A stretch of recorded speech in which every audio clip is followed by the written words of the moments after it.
Logistics disruption? Mandatory vaccinations for truck drivers in North America. Hello, it's Iino. I would like to broadcast Iino Sans Logistics Radio today. Today's theme is about mandatory vaccinations for truck drivers in North America. Last week, US President Biden announced a plan to combat corona in truck companies.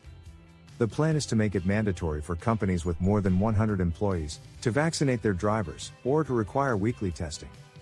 Since there is the Delta variant of corona going around North America right now, the idea is to control the spread of the infection. However, the problem is that some drivers are resisting the mandatory vaccination. If drivers have to have a vaccination, it is likely that a certain number of them will switch to companies with less than 100 employees where the vaccine is not mandatory. As you all know, a large amount of cargo is being sent to the US from overseas for the Christmas shopping season. If the truck drivers don't deliver the goods to the retailers may not have them on their shelves.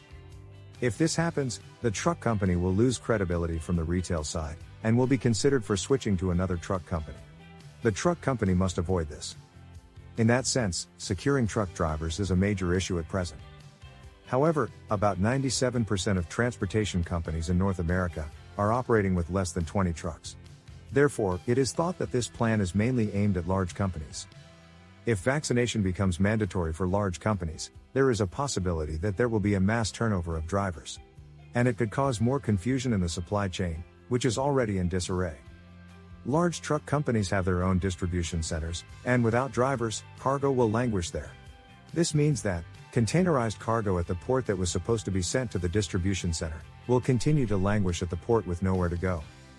The new regulations for drivers are not just a problem in the US, as it will cause further congestion to logistics. As for the subject whether corona is spread from drivers, in Thailand, where I work, there seems to have been such a case. I have heard of a case that, due to the contact with receiving a slip of paper from a driver infected with corona, it caused an outbreak of infected workers in the factory, and the factory was temporarily closed. The truck company we do business with requires their drivers to be tested once a week, but it is questionable to what extent the testing alone can control the infection. However, since there is not enough vaccine available in Thailand, we have to take whatever measures we can.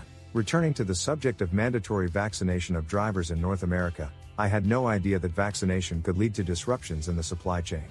That's how tense the supply chain is right now. I will keep you updated on this information.